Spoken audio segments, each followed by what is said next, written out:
Welcome back to Unsolicited Advice, brought to you by Toxic Bubblegum. I'm Bubblegum. I'm Toxic. And today we're talking about doing reviews. Yes.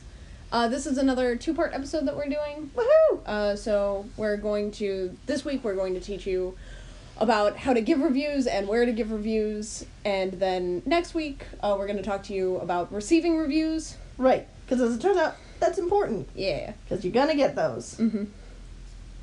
And you should. Right. You should try to get those. It'll help you to improve your work. So yeah. Our opening quote. Ooh. A good critic is trying to tell you what she has learned about herself from the reading of a particular piece of literature. A bad reviewer is often trying to tell you how smart he is by declaring whether or not declaring whether or not he liked a particular book. Ugh. And that's by Kevin Yule Foley. Mm-hmm. Yule Foley. And that's what, yes. That guy. Yeah. So yeah, as it turns out, reviews happen all the time. If you are a published author, you're gonna get reviews because you're putting something out in the world for people to consume, and those people will have opinions. Yes. On your thing. And yeah, today we're going to be talking just about that from both the art side and the writing side of things. And yeah. Yeah. In this section, we're just going, in this first section, welcome to part 1, Woohoo. we're just going to talk to you about, some different kinds of reviews that you can give. Alright, and our first example of it is a constructive review, which is usually given to the reader directly. It's a review that you want to leave during the creation process to get feedback before the piece is finalized. So this is sort of like when you have a work in progress and you are showing it, and you show it to someone, and they're giving you their input on how it's reading, what you can do to improve it, to make the final project read better, and what you're doing right and what you're doing wrong. And an important thing to note here is that these are reviews that are usually solicited. It's somewhat rude to give these out of nowhere. Right. It's something. So beta readers are basically giving you constructive reviews. Yes. Because you're like, hey, take a look at this thing I'm doing.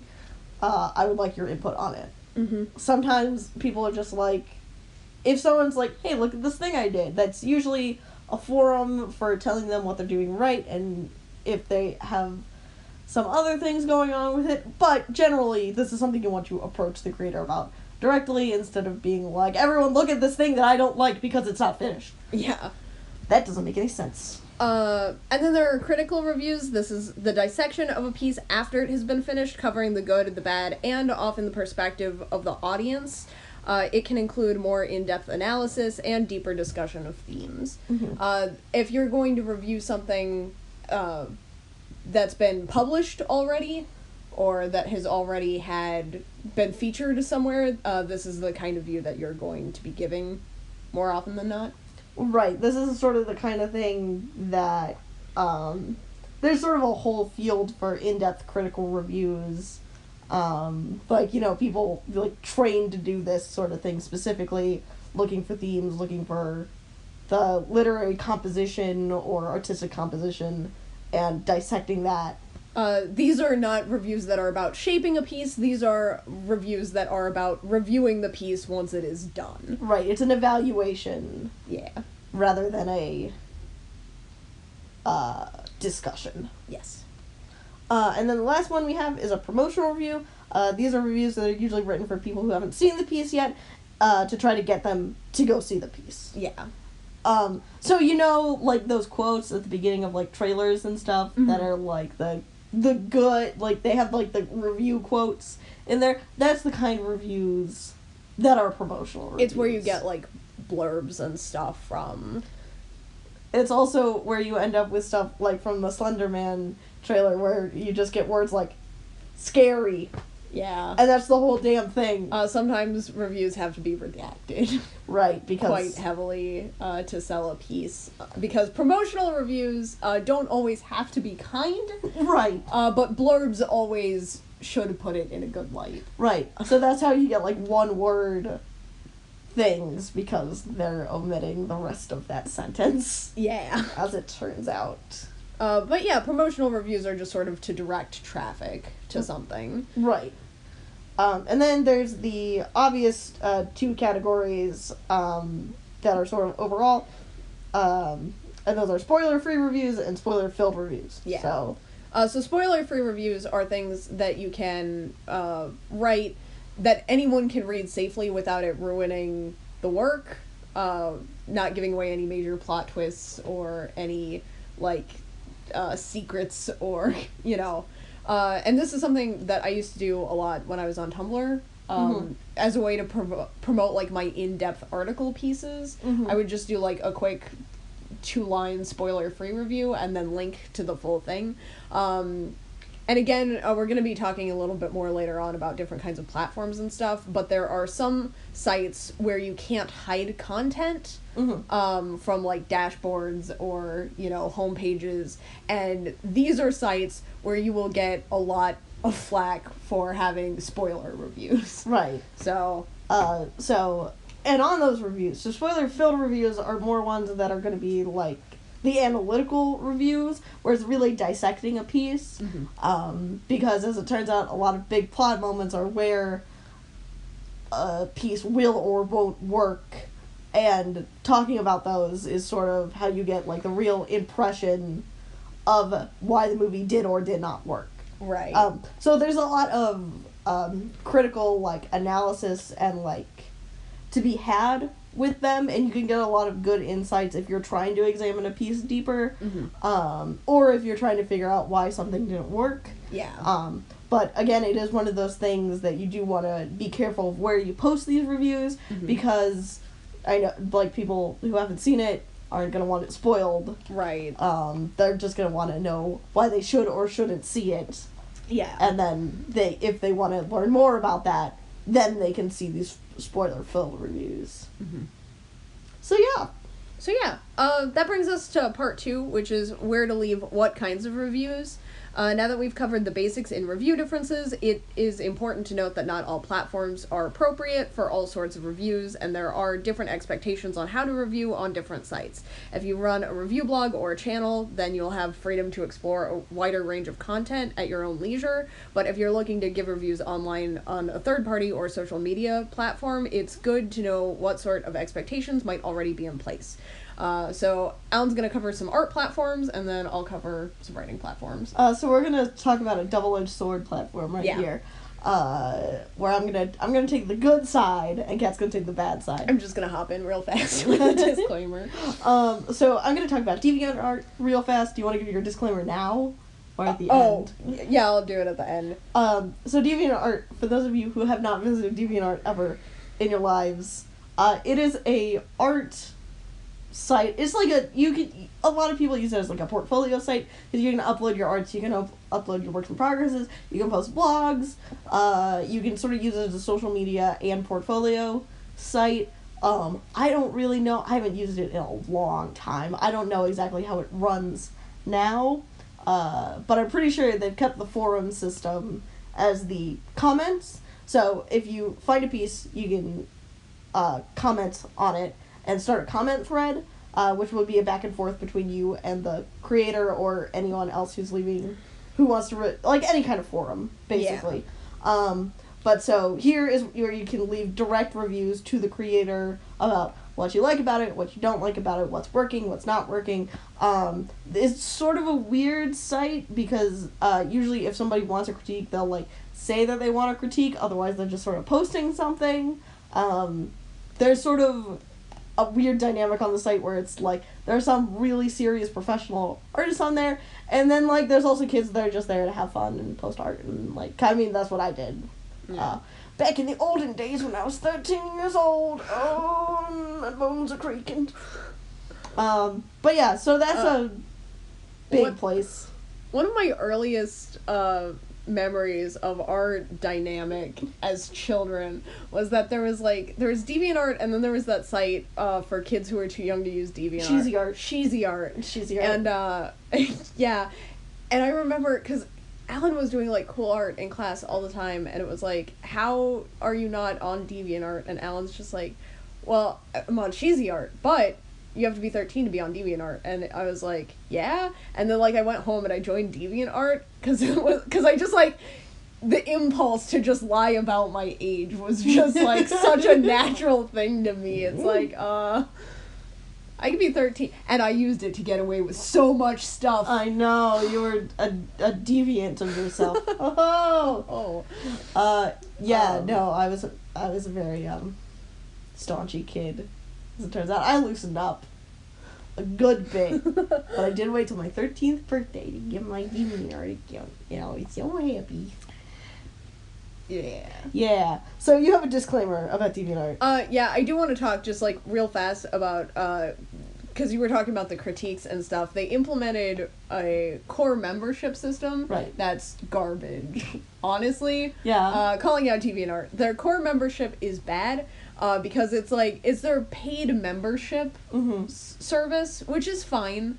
Like, it's okay to have upgradable memberships and stuff, but, like, they were not tactful about how they implemented it. Yeah. And they had, like, this whole release where, like, they're called core members because they contribute more to the community by paying for the subscription Oh thing. my god. And then it was like, but there's a core feature, there's, like, a core critique feature where you can get, like, more professional core critiques. And it's like, it's bad. And anyone can give them, I think, is the thing. But you have to be, like, you have to have a core membership to, like, request the night. It's bizarre, but they have, like, critique request threads that are some of the most garbage critique request threads. Oh my god. Because they're too reliant on an overly pretentious system. Yeah. That's pretty bad. Speaking of pretentious, Yes. let's talk about Tumblr. So Tumblr is a good place to post your art and get reviews of your art because people can see it and comment it on it, and they can message you directly via whatever blog you post it on. And there are a lot of artists on there who can give their input, and you can learn some pretty valuable things. Tumblr does have a habit of being a bit pretentious, and a bit, is it correct to say zealous over some things? Yeah. So it's sort of hit or miss. I wouldn't say you get a lot of, you sort of have to filter like any sort of critique you get, you sort of have to filter it out based on what is actually helpful to you versus someone just trying to get under your skin. But it is a community of, there are a lot of artists there. Yeah. No adult artists, though, because that's illegal now. That's there why I goes my quit plans. Fuck. And the last suggestion I have is you can go to Reddit, the front page of the internet. So Reddit has a lot of different threads, obviously. That's sort of Reddit's whole thing. Cat's not allowed there anymore. I'm not allowed to go to Reddit anymore. I've been banned. I have, and this is a true story about me, I have 2 Reddit accounts so that I can ping pong back and forth after I get, like, temporarily banned from No Sleep. God. Ridiculous. Not like from the comment section. I've never done anything to anyone on Reddit No Sleep, but, like, from posting stories. From posting political stories. God, how could you? But yeah, so there are several Reddit threads that are related to art critique. The one I'm gonna recommend is r/artcrit, because that's sort of just a general art critiquing area that doesn't require you to do, like, anything, like, professional. It's just if you want to, like, you know, go on Reddit and, like, talk to other artists who are interested in critiquing work, and if you're interested in receiving it. So it's really sort of a, you know, go there if you want, you know, to hear what people have to say, because Reddit has never been a place where people censor their thoughts. Yeah. I mean, it's no 4chan. I was looking up recommended places to get critiques, and 4chan was on there, and I was like, Bad. Don't do that. You sure about that one? Maybe not. Maybe no. But yeah, so those are sort of, another thing I would suggest, and I always suggest this to artists, is to have a group of artist friends, or like a group of creative friends to bounce your ideas off of, because a lot of the time, that's going to be sort of your best bet as sure as getting surefire feedback, because, you know, all artists... Giving reviews. Yeah. Yeah. But yeah, so it ties in to each other. You scratch my back, I'll scratch yours, sort of thing. Yes. So yeah. But you also, because it's the topic of the day is not how to get reviews, it's receiving reviews. So. Right. Yeah, it's giving them. So it's like, do that, have a group of friends, be willing to review their stuff. Right.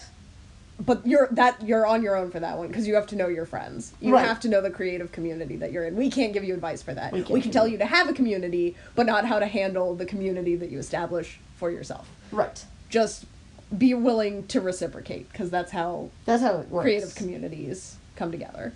Yeah. But yeah, so that's my stuff. Nice. So writing reviews. Goodreads is a good place to review, because if you're an avid reader, it will just tally the number of books you read in a year, and overall, like in a lifetime, which is great. Except for when you join as an adult and you're trying to figure out all the books that you've already read in your lifetime prior to joining the site. It's tricky. But for writing reviews, it's a good place to be really honest about stuff, because people go there expecting a variety of things. So it's like, whatever kind of review you want to write, you can get away with writing it on Goodreads. Right. If you're reviewing fiction or nonfiction, if you're reviewing books, or even like if you're reviewing comics or graphic novels, any kind of book type thing, right, you can review on Goodreads. Anything that would be considered literature. And you can consider, and you can write whatever kind of review you want. Like if you want to rant about a book that you didn't like or that pissed you off or whatever, you can do like a full rant thing, because they have a hide review because of spoilers button, and you can just like click that. Or if you want to recommend a book to someone, you can do like a nice, just like, this is why you should read this book, and not click the hide for spoilers tag. Right. And it's also, Goodreads is a really good one for like independent authors, because you can sign up as a Goodreads author, and then you can have, so like if someone is signed up as a Goodreads author and you want to give them feedback about their work, you can be put into closer contact with them, so that you can give them more direct feedback, which is a platform that like a lot of review specific sites don't have, where you kind of get that option, which I think is cool. And like it helps promote independent authors if that's a lot of what you read, and because people can you can make friends. I haven't, but you can make friends and people can follow you.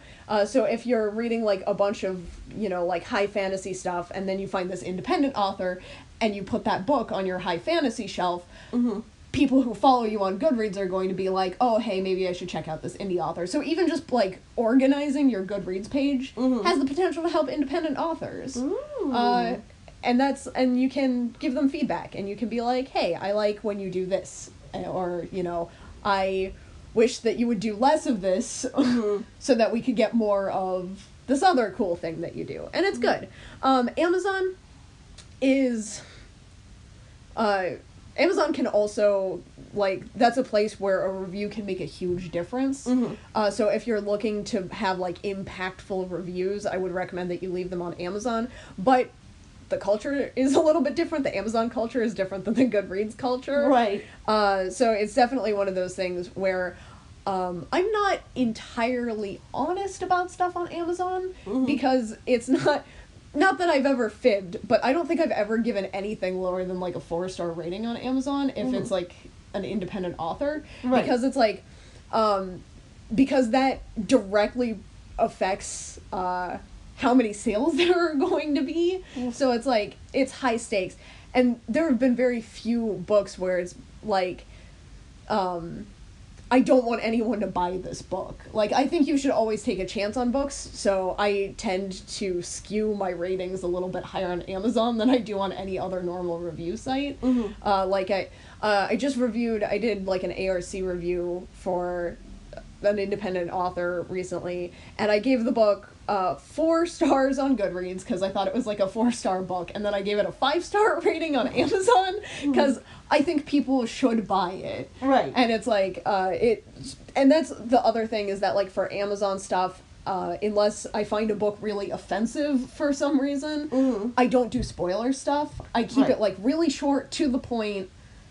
This is why you should buy this book. Right. And then I leave it alone. And that's what I would suggest you do if you're reviewing literature on Amazon. Like, you don't have to do the 5-star thing. I've given a lot of very okay books 5 stars on Amazon. And sometimes I feel a little bit guilty about it, because then when I read a 5-star book, it's like there's nothing higher than 5 stars.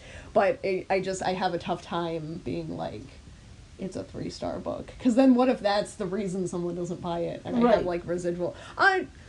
Don't stress yourself out about reviews as much as I do, right, on anything. Oh no, cat. Whoops. Writing.com is also really good. It's a really good place to learn how to review, because it teaches reviewing. There are like review courses that you can take, and you get a lot of practice reviewing. You're rewarded in on-site currency just for giving reviews. It's a very review heavy community, and it's a great place to get reviewing practice. There are like different review groups on the site that you can affiliate your reviews to, and there's one in particular. If you're on writing.com, there's the PDG reviewer group, and what they do is they have like a syllabus and a training course where like you get reviewed on your reviews, where it's like, these are the kind of reviews that are most helpful to the people who are on the site, and it like goes step by step on how you can give the best reviews that you can possibly give. And it's good. And if you're doing a lot of reviews, you can get kind of jaded about stuff, but they because you're affiliating with them, they kind of keep your reviews in check, which is nice if you're going to be doing a lot of them. Twitter, like we said, it's not a great place to do spoiler reviews. It's not a great place to do anything in depth, because there's a character limit. Right. So just get on there. It's a good place to like promote stuff, though. Do like a quick, this is how this movie made me feel, and like read the thing or don't read the thing, and like, it's nice. It's short, sweet, to the point. That's the kind of review you want to do on Twitter. YouTube, you can do whatever you want. I give you a pass on YouTube. No, you can't do whatever you want, and I can't give you a pass. But you get like a lot of interesting in-depth critiques on storytelling, and like a lot of analysis videos and stuff on YouTube. And you can get some real in-depth, like tiny detail reviews on YouTube. Yeah. It's absurd. It's also a really good place if you've read something that you didn't appreciate. It's a good place to just rant and get it out of your system, because there's somewhat of a preconception that that's what a YouTube review is going to be anyway. Right. It's more acceptable on this platform. I feel like that it is on just about any other platform, except maybe Tumblr. There are a lot of like fiction call-outs on. Anyway, but usually there's who is it? Is it What Culture? What or Culture? Looper? Which one? One of them. About what? One of them branched out to just do a Game of Thrones channel.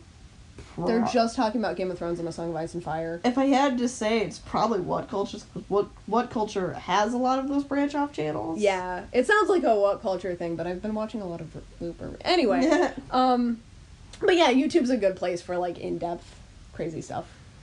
Because I like to do stuff. Oh my god! Alan's crashing. I crashed so hard. Crashed my car.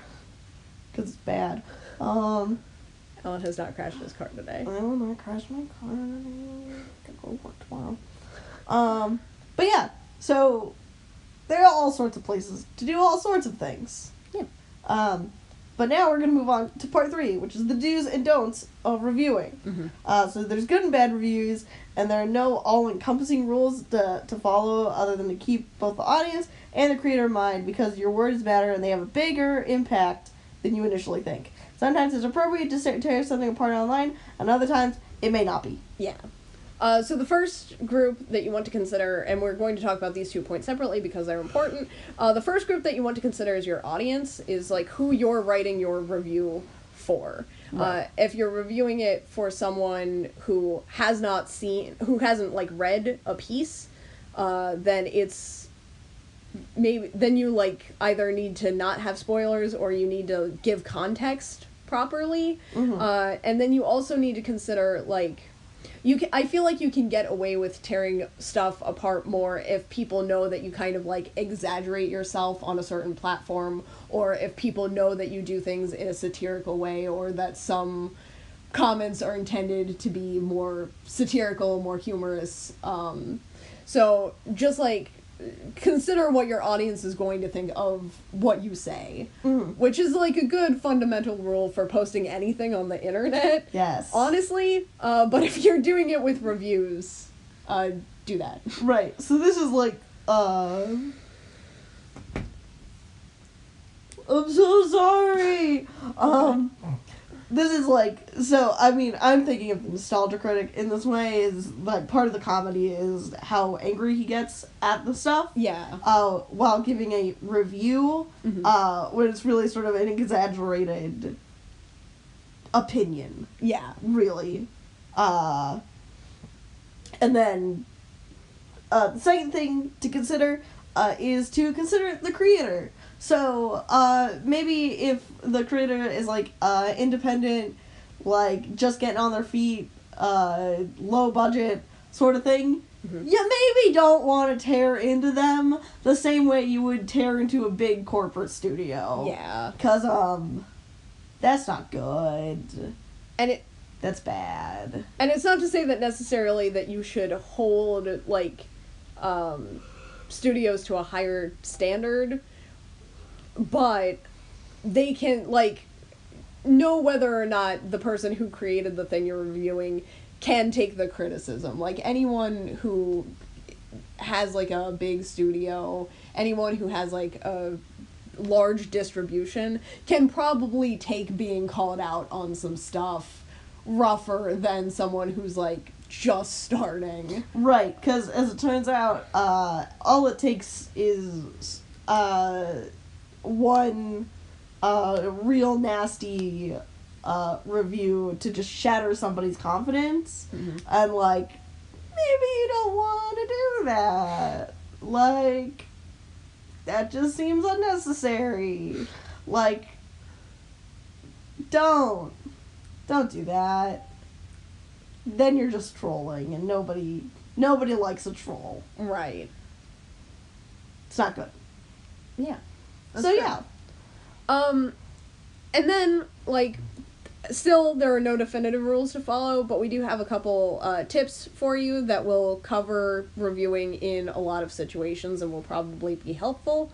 So the first thing you want to do is you want to be honest. Yeah. There is a certain, if you know somebody has a hard time with criticism, there can be a certain good thing in, like, sort of sugarcoating a couple of things, but like, if you really didn't like something, you gotta be like, hey, this didn't work.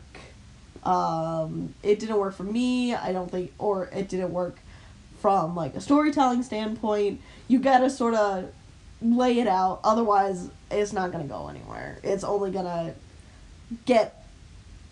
stay the same or get worse. Yeah. It's never gonna get better if the person doesn't know that there's a problem in the first place. Yeah. And it's something I struggle with a lot, because not as much with, like, independent creators, but it's something that we go through on the podcast all the time, is that I have a lot of hot takes about like really popular stuff, Right. and there's always, like, that part of me that's like, no one knows that I don't like this thing. I could just jump on the bandwagon, Right. and save myself so much hassle. And there's always that part of me that kind of, like, wants to.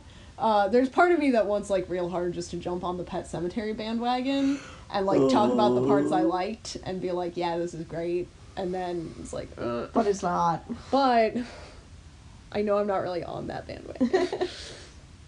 But yeah, and if you don't like something, or even if you do, explain your views. That's really important.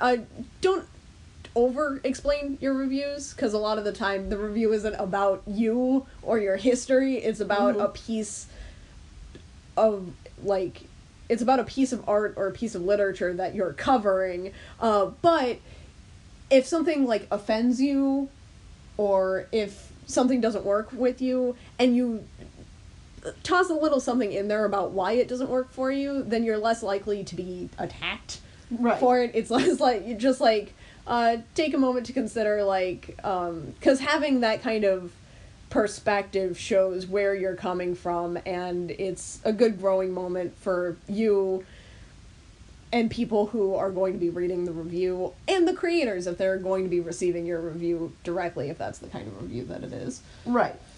And then another point is to acknowledge that there are other options. This is like one of those things you always learn in school when you're writing essays, is you have to talk about the counterpoint before you really get into it. But it is one of those things where no matter how bad something is, or how good something is, people are always going to have slightly differing opinions. Yeah. And it's because we all come from a different place, we all enjoy different things, and the baseline when it comes to media is subjective. Yeah. So when you're reviewing, it's important to remember that it's not all about you. So it could be something doesn't resonate with you, but maybe it does resonate with somebody else. Maybe it's, like, meant for a specific audience that you're not a part of, but you're still reviewing anyway to give that other perspective. Yeah. It's just important to, I think the bottom line is, it's not all about you. Right. Unless something is very specifically written or dedicated to you, it's not about you. Yeah. So yeah. So you just gotta, and then if someone does have a differing opinion, you have to not lash out for having a differing opinion, because then that just makes you look childish. Yeah. And, like, nobody wants that. That's not fun. That's not cool. That's not helpful. Right. And our last point is to be considerate, and that kind of, it ties into acknowledging other opinions to a certain extent. Be considerate when you're giving reviews directly to a creator, especially if it's for the first time and you don't know how they're going to handle criticism. But also, be considerate to your audience. And if you're going to be talking, if you're going to do a hot take, for instance, acknowledge. I can't imagine who could do that. It's okay to acknowledge, like, good things in a bad review, or bad things in a good review, and it's something that I did a lot last year. It's because, like, it was something I was really careful to do with Hereditary, because, like, you don't want to ruin it. I really wanted to rant all the time about Hereditary, but I didn't want to, like, ruin anyone's enjoyment of it, because I know that a lot of people really enjoyed Hereditary. Right. And I don't get the end. For so many reasons, and I talked about that a lot in the review, but then it was like, there were things that Hereditary did well, and I was sure to acknowledge that, because it's like, to an extent, I can see people's, like, I can see where the hype around it started, and I wanted to acknowledge that, because it did good things, and it's the same way with, like, Quiet Place. I loved, had some plot holes. Had to acknowledge that up front, because it's like, I thought, like, I got invested enough in the characters and the setting and the world and the gorgeous cinematography that I was able to, like, overlook stuff. But from a critical opinion, I understand that there are flaws, and if they, like, ruined your suspension of disbelief, you're entitled to have that opinion. And that's kind of what it boils down to, is that everyone is entitled to their opinion. Everyone has opinions. But some opinions are more equal than others. Yeah. Pigs! Alan loves Animal Farm. This is hot take. Is that a hot take? No. I haven't read Animal Farm. It's so long. I also don't know if you... It's so long?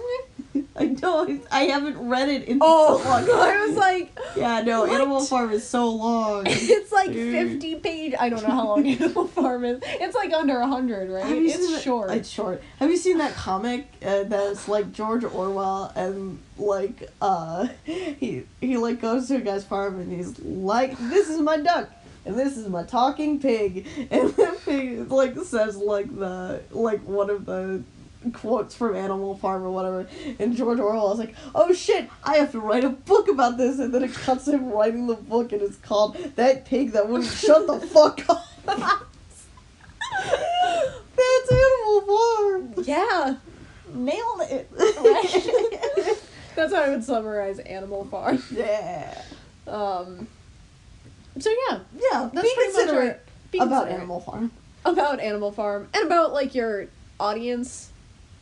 And everybody. And creators. Like, maybe, be a nice person. Nice. That was also, that was a thing that was, every now and then I have residual guilt when I leave, like, a really nasty review about something, where it's like, oh, this person is, like, super successful, and and they're never gonna read this, and it's fine for me to, like, be honest that the movie didn't make any sense. And then I'll, like, but then it's like, Hereditary was Ari Aster's first film, and it was like, oh man, I feel bad. And then it's like, and I was telling Alan earlier off the podcast, like, I felt really bad about Us, because the first thing that I told everyone coming out of the theater was, like, it's not a horror movie, like, don't go in expecting to be scared, just appreciate the good storytelling. And at the time, I'm like, that's a fair review, because people aren't going to be disappointed when they're not scared, and I praised the amazing storytelling, and, like, as a story, it's really solid.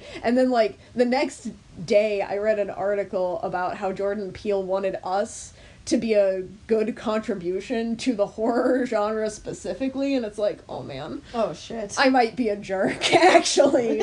Because I know Jordan Peele is, like, always listening in to what I say about his new movies. I know he plays tabletop games with us. Yeah. Every Friday. On Stupid Export.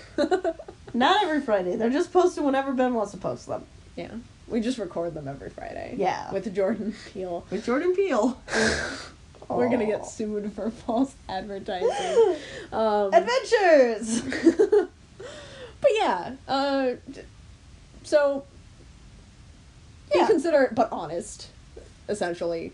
Right. So yeah, you want some shameless promotion time? Yeah, we do. We do reviews. We do critiques and promotional reviews on Toxic Bubblegum. If you have a piece, I don't know why we're talking like this. Because I worked here. This is my review voice.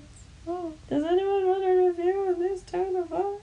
They're text reviews, so... Oh fuck, I gotta do my taxes! Fuck! Yeah. Shit. We do reviews! We do reviews. If you would like a review... or a critique, you can email us at toxicbubblegumzine@gmail.com. Or you can contact us via social media or any other thing. Yeah. You know. You can, like, carrier pigeon your art to us, and we'll review it. We'll use our review voice. We'll use our review voice while I do my taxes. Talk into a bottle and smash it over someone's head in a bar fight. Hope it's helpful. No. I'm sorry. Probably won't do happened that. there. Alan's real tired, you guys. I'm tired. I'm just like this. You are just like this all the time. I have to be at work at 6 tomorrow. Oh god, okay, well... Yeah, I'm also... I'm just gonna keep going then. Go! How did you feel about... No. Oh god! Breaks out my 50 discussion point Pet Cemetery review. No! Let's counter argument. No, let's get Alan to bed. My shameless promotion for me personally, I actually am releasing a Pet Cemetery review later this week that I don't know exactly what day I'm posting it on. It might be out by the time this airs or the day after. We'll figure it out. But yeah, it's called Sometimes Dead is Better. You right. Church was good. Church is good. It was some nice stuff. It looked nice. Yeah. Read the review for more things. Yeah. I'll link that if it's out, and then it probably won't be, so good luck. Yeah. You can find me on WordPress. Very nice.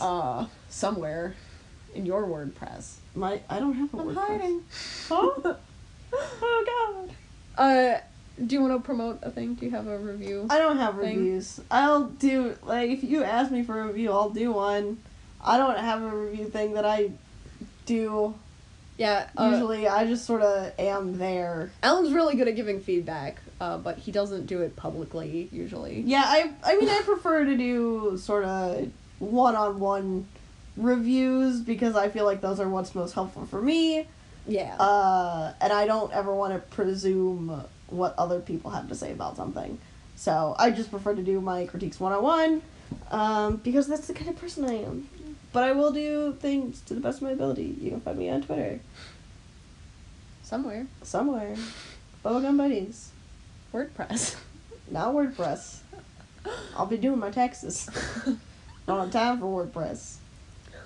I gotta go to bed. Yeah, Alan's gotta get to bed. And then recommendations. And you can go to bed. Recommend some stuff. I mean, honestly, I think What Culture does some good reviews. Yeah. I think that's sort of my... But I think there are a lot of good independent critics on YouTube. Mm-hmm. There was a time and a place long ago when I would have recommended the Nostalgia Critic, but those days are past us now. Yeah. So yeah, I mean, just sort of look for shit. Just sort of Google reviews. Like, the way you're gonna take your views are... It's always different per person. People enjoy different things. Like, I prefer mine comedic. Mm-hmm. Like, I prefer, like, that kind of stuff. But some people prefer it more serious. So... Yeah. Do you have any recommendations? I do. If you're looking for a review for a specific thing, I definitely would check out Goodreads, because you have a good variety all in the same book. But if you're looking for, like, to read reviews as entertainment, I would maybe check out... Lit Reactor doesn't do a lot of reviews, but the ones that they do are, like, really good. Mm-hmm. So I would scroll through there and see if there's anything. And if there isn't, I'd maybe check out Bloody Disgusting. Mm-hmm. They are too happy about everything, but in a very entertaining way. Sometimes I enjoy the Bloody Disgusting reviews more than I enjoy whatever they're reviewing. But yeah. That's how it is sometimes. They're good if you want to look at, well, they do horror reviews specifically, but they're good if you want to look on, like, the bright side of the horror genre. Huh. If you're trying to enjoy media more, but the only media that you like is really gory, Sometimes. Bloody Disgusting. That's how it is. That's just me. I don't think that applies to anybody but me. But I mean, they've hit your niche. But yeah, so that's all we got for this week. Tune in next week for part 2. receiving reviews. I put up 3 fingers. I have to leave. Alan's gotta go to bed. This is my house, but I have to leave. Yeah. So yeah, thanks for listening. This has been Unsolicited Advice. I've been Bubblegum. I'm Toxic. And we'll see you next time.